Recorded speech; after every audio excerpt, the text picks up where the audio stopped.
Misalkan kayak galau gitu kan, diputusin pacar, nggak diterima kerja kan galau. Dan itu suatu masalah yang biasa gitu. Kalau kita larinya ke psikolog, treatmentnya tuh bakal beda.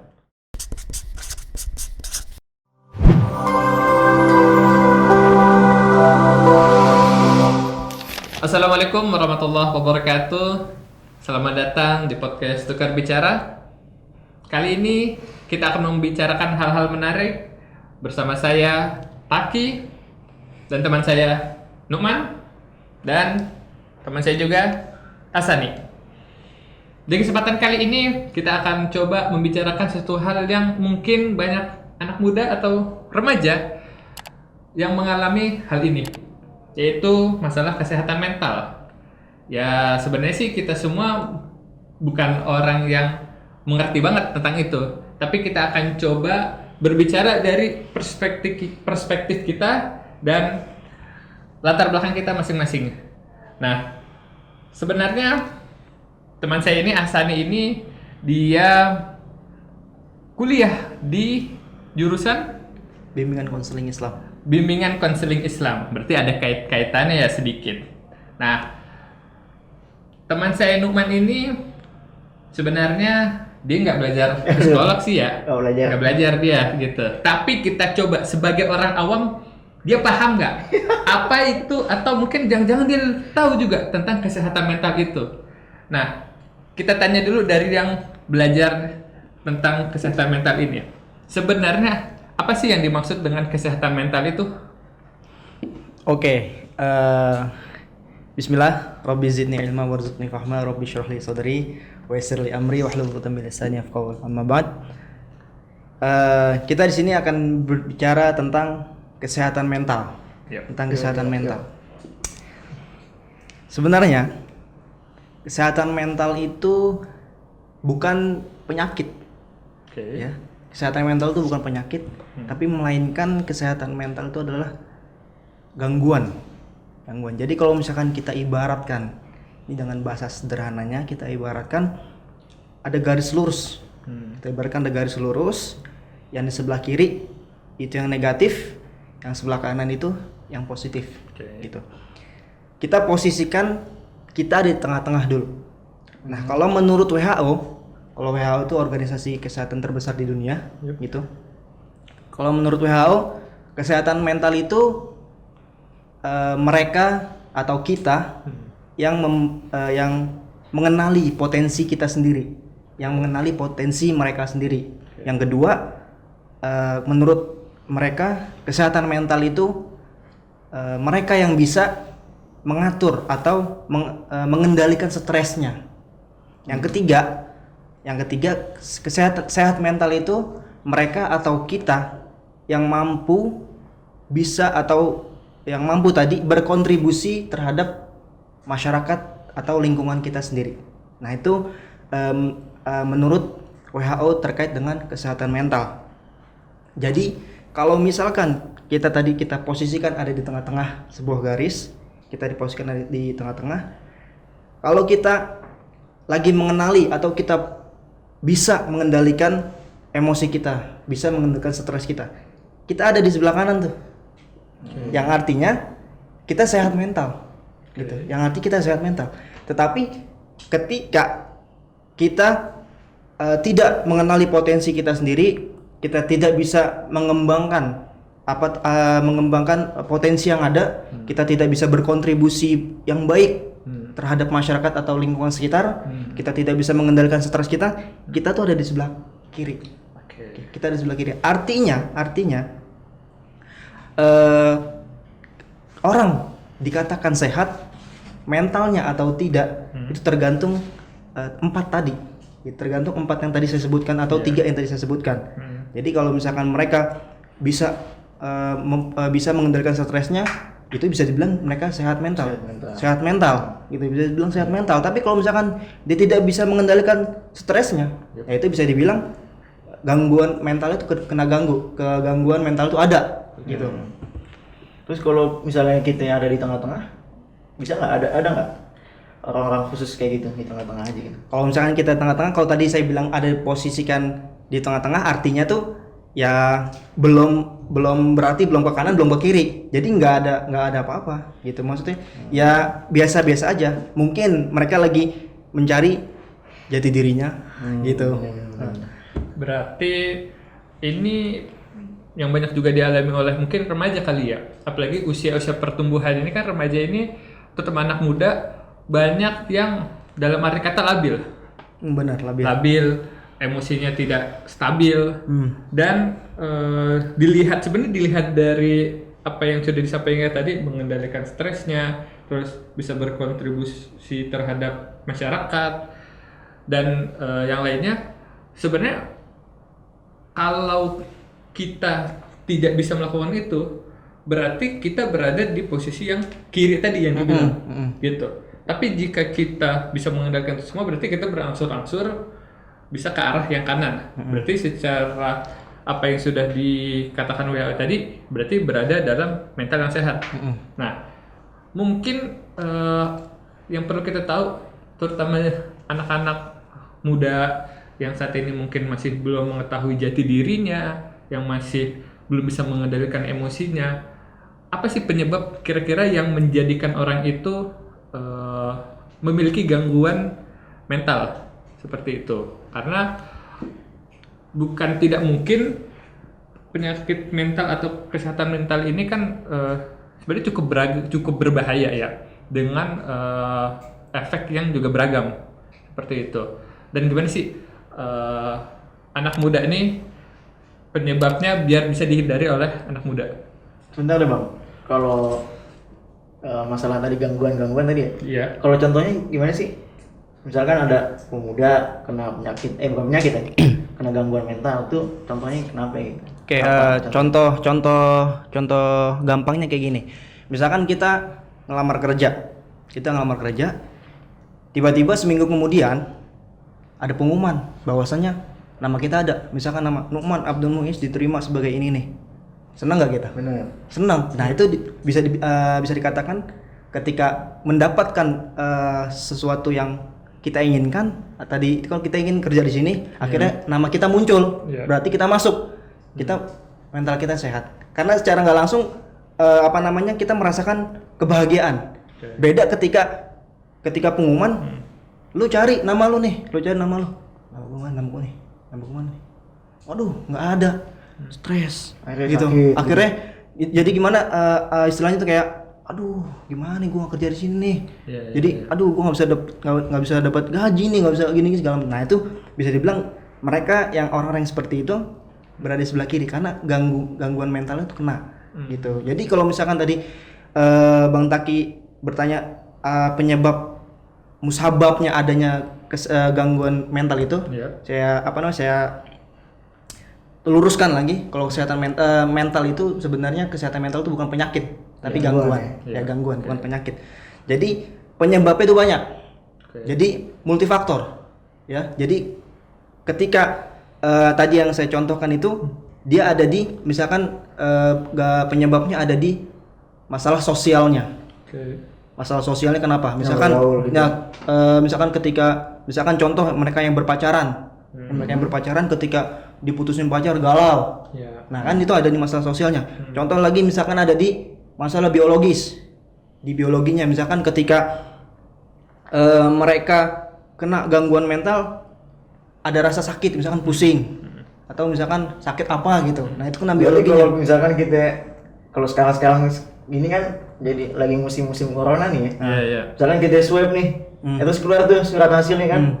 Ada kita negatif, ada kita positif. Nah, ketika kita dapat informasi ternyata kita positif, berarti kita bisa jadi kena gangguan mental tadi. Nah, iya. Jadi makanya kenapa ketika kita di kan banyak tuh yang baru kena sebetulnya sebelumnya nggak ada apa-apa kan.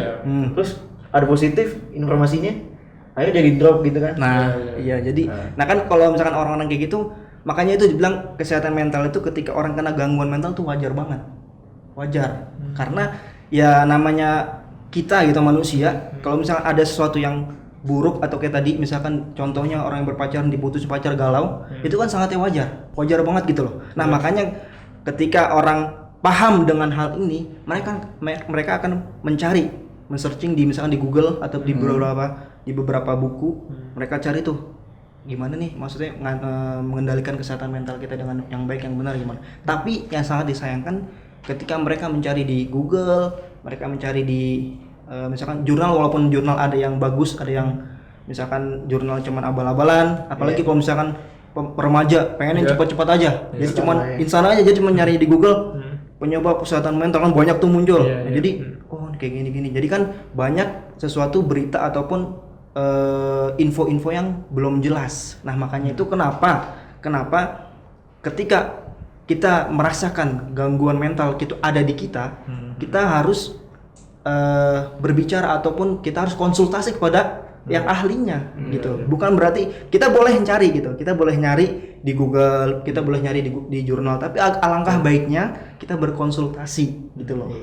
Nah, ini kan tadi berkonsultasi ya, berarti kan sebenarnya ada dong tanda-tandanya kalau gangguan mental itu.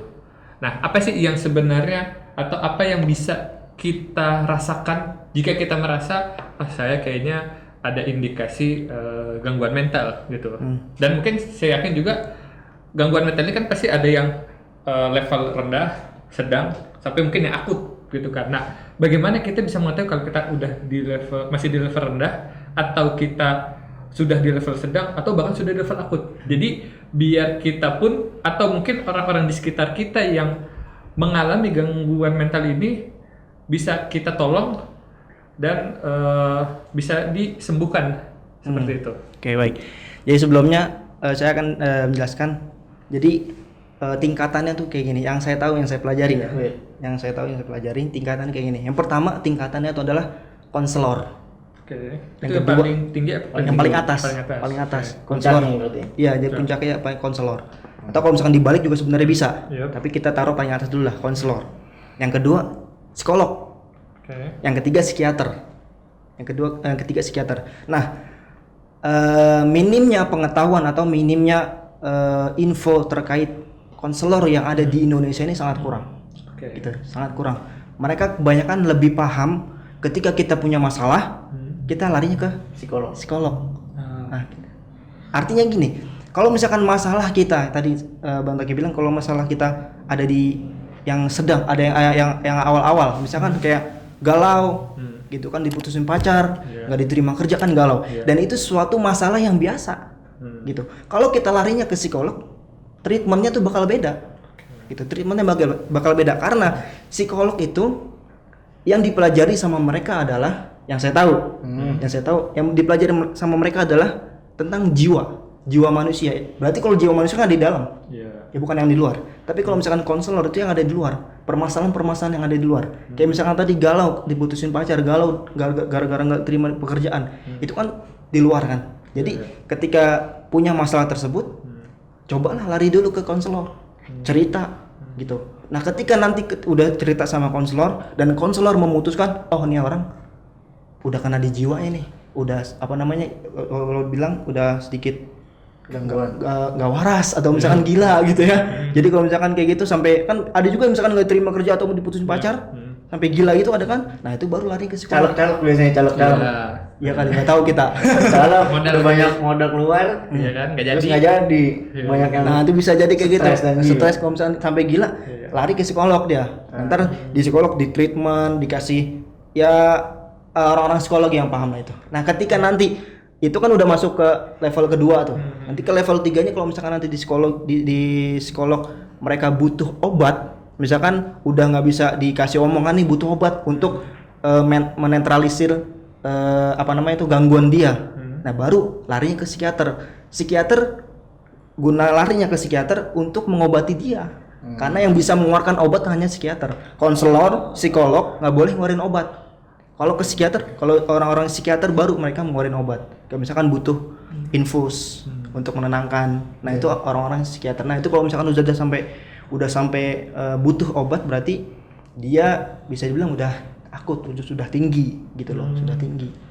Oke. Cukup menarik pembahasan kita pada kali ini. Mungkin teman-teman ada yang baru tahu. Ternyata kalau ada masalah mental tadi itu bukan langsung ke psikolog. Nah, itu mungkin bisa dibawa ke konselor ya, Konselor dulu. konselor gitu. Nah, mungkin ke teman kita Nukman ini, dia tadi cukup antusias dengan apa yang disampaikan oleh teman kita Asad nih. Nah, kira-kira Nukman sendiri pernah nggak sih mengalami yang namanya ada gangguan mental? Dalam arti kata gangguan mental di sini kan bukan gila ya. Bener. Ini yang perlu kita lurusin lagi ya. Misalnya putus asa. Ya putus asa atau mungkin lagi lomba nggak menang gitu kan, gitu. Nah itu kan yang perlu sebenarnya hal-hal yang kita anggap biasa ini. Tapi ternyata kalau itu didiamkan boleh jadi itu akan semakin parah gitu. Nah sebenarnya pernah nggak sih mengalami mungkin depresi itu sebenarnya termasuk nggak sih?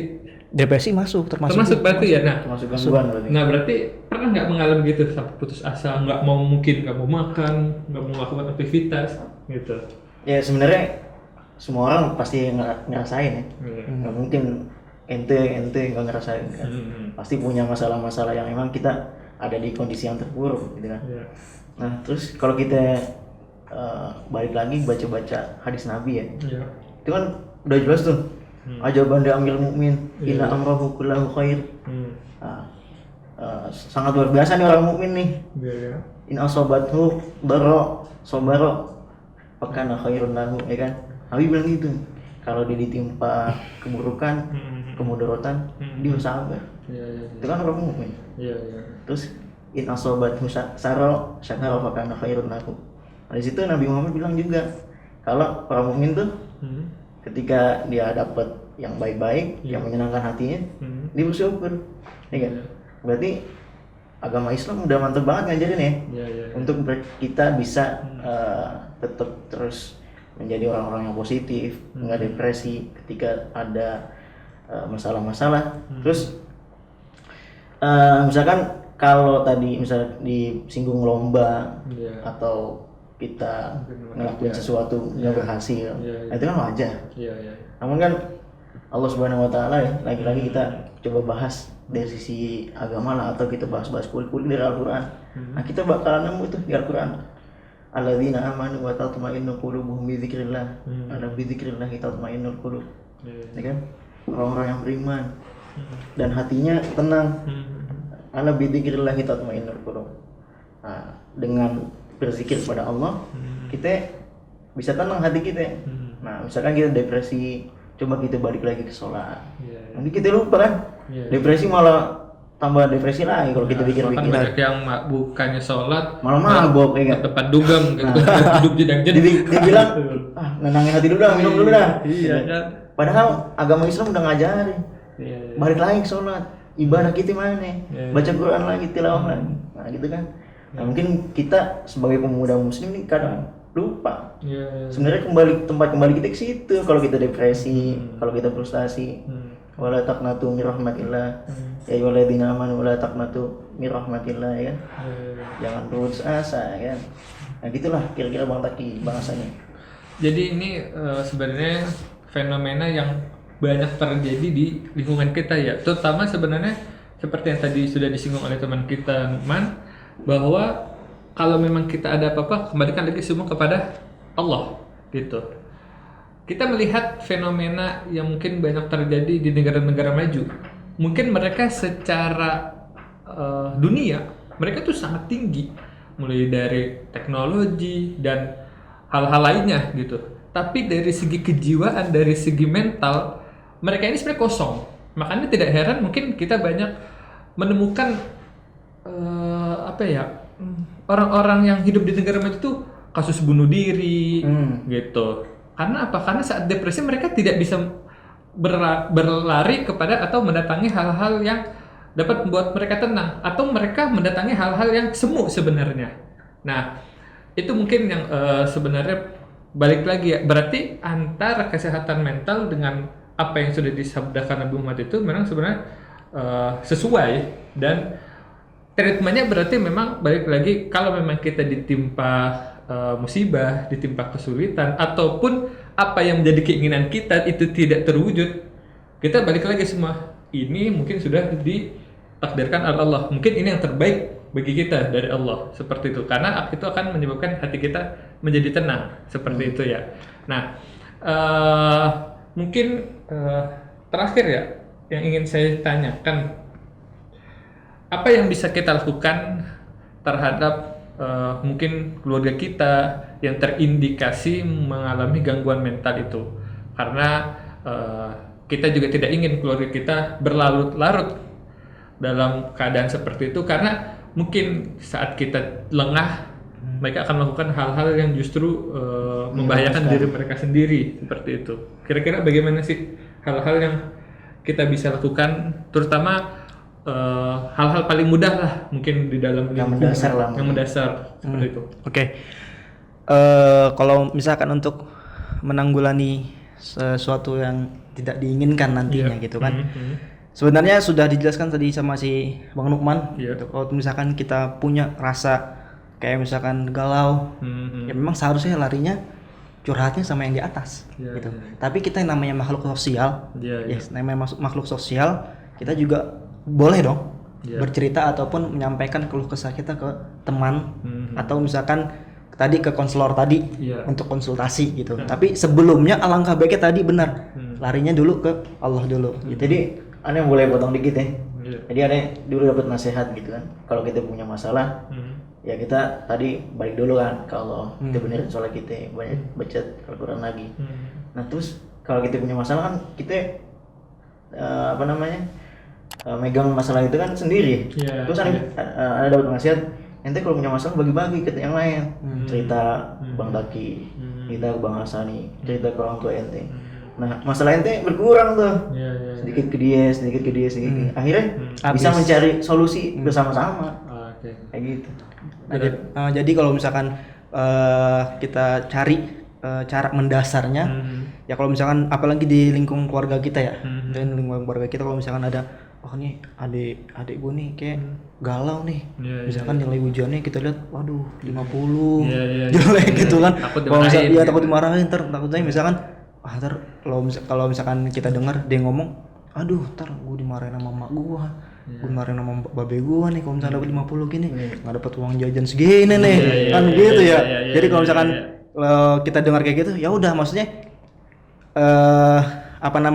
mumpung dia adik kita gitu, ya kita samperin, kita kasih paham gitu, kita kasih paham. Misalkan contoh jangan 50 tadi, nilai 50, Dek nilai 50 ini kan nilai di dunia, nggak bakal ditanya di akhirat.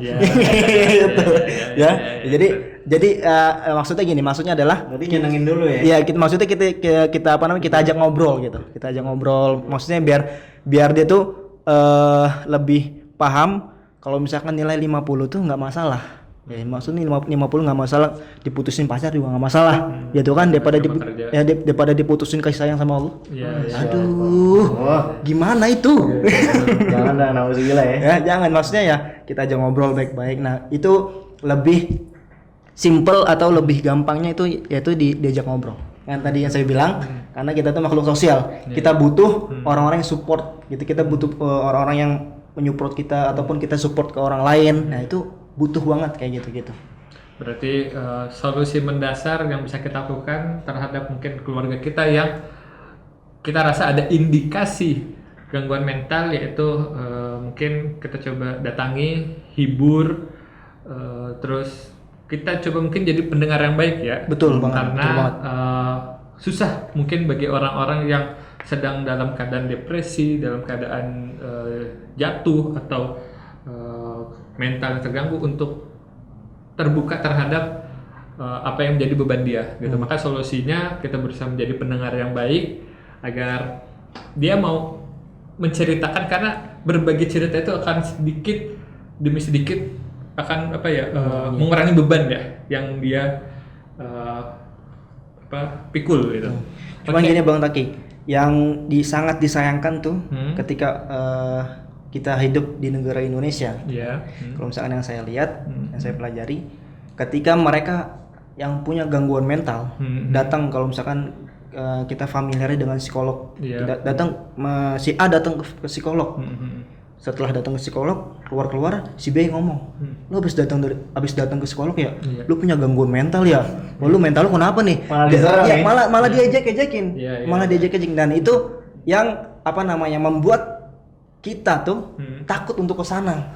Gitu. Iya. Padahal itu penting gitu loh. Padahal penting. Jadi pandangan orang-orang tentang psikolog berarti masih aib ya. Bahkan kurang peduli, aware kurang gitu loh. yang lebih fatal lagi dikatain gila atau sedikit gila. Nah itu kan yang bikin orang jadinya tuh, gua kalau datang ke psikolog atau ke yang konselor itu, gua dikatain gila lagi. Seperti itu. Padahal sebenarnya kalau kita lihat juga mungkin di video-video atau di film-film negara-negara maju ya, itu wajar mereka untuk datang ke konselor atau psikolog karena memang balik lagi semua ini ada ilmunya masing-masing. Betul.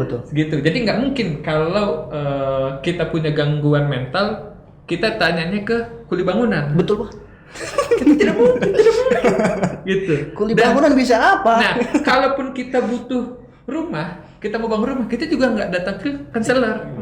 Seperti itu. Jadi mungkin Ada bagiannya lah masing-masing. Nah, mungkin itu yang mungkin kita juga perlu memahami lah, karena namanya gangguan mental itu juga bisa dibilang perlu di treatment, perlu ditangani dengan yang baik seperti itu. Mungkin ini aja podcast kita yang kita bisa bagikan hari ini. Terima kasih saya ucapkan kepada teman kita Sama-sama. Numan yang tadi sudah banyak juga memancing kita untuk terus berbicara. Sebenarnya dalam Islam juga kan kalau kita perhatikan rukun Islam aja kan ada, misalkan kita bersyahadat, kita sholat, ya kan, berzakat, kemudian puasa, haji, ya kan. Nah itu sebenarnya dalam satu aspek aja, misalkan kita bersyahadat, kita udah bertawakal kepada Allah kan. Oh iya Allah semua yang ngasih rezeki. Nah itu kan terus positif tuh di situ. Nah terus kalau kita bahas lagi pada sholat, gimana sih kita sempurnain wudhu kita, ya kan? Suci diri kita kan, hati kita juga suci, nah, pikiran kita juga suci, semua dibasuh gitu kan. Ketika sholat kita juga dituntut untuk khusyuk tuh, khusyuk. Kemudian pas zakat kita dituntut juga untuk berbagi, bersosial ke sahabat-sahabat semuslim kita. Kemudian pas haji juga kita dilarang juga untuk melakukan kemaksiatan, kan nggak dapet pahalanya kalau kita maksiat pas haji. Nah itu kan Allah udah ngajarin banget ya, Islam udah ngajarin bener-bener. Kalau dari rukun Islam aja udah bisa kita ambil positifnya, gitu sih. Ya, menarik sekali. Jadi kalau kata saya tuh, saya ketika berpikir tentang kesehatan mental tuh dapat satu kalimat kayak gini kalimatnya. Jadi kita tuh harus benar-benar bisa mencari satu cahaya, walaupun cahaya itu berbentuk titik itu di dalam kegelapan. Jadi kita teruslah mencari cahaya, walaupun cahaya itu titik. Ya ketika kalau kita lagi dalam keadaan gelap gitu. Jadi berusaha untuk mencari cahaya itu walaupun kelihatannya cuma setitik gitu. Dan itu membuat kita terus berpikiran positif gitu, terus berpikiran positif gitu. Karena kalau terus-terusan kita balik untuk berpikiran negatif ya nggak bakal sehat-sehat gitu. Kan kalau kata Pak Haji Bolot gitu ya. Kalau kata Pak Haji Bolot, kalau misalkan mau sehat-sehat aja gitu, Pak Haji Bolot sehat banget, jarang sakit ya. Jadi dibilang jangan iri sama orang gitu kan, jangan iri sama orang, jangan apalagi tuh ada 3 tuh jangan katanya. dengerin nyinyiran orang, jangan dengerin nyinyiran orang, pokoknya jangan iri sama orang. Dan itu kan salah satu nasihat dari Pak Haji yang bagus gitu. Karena kalau kita orang Indonesia sering banget dapet hal-hal yang kayak gitu tuh. Apalagi nyirin orang, terus dengerin ya segala macam. Komentar tetangga. Gitu. Ya, menarik sekali obrolan kita pada kali ini.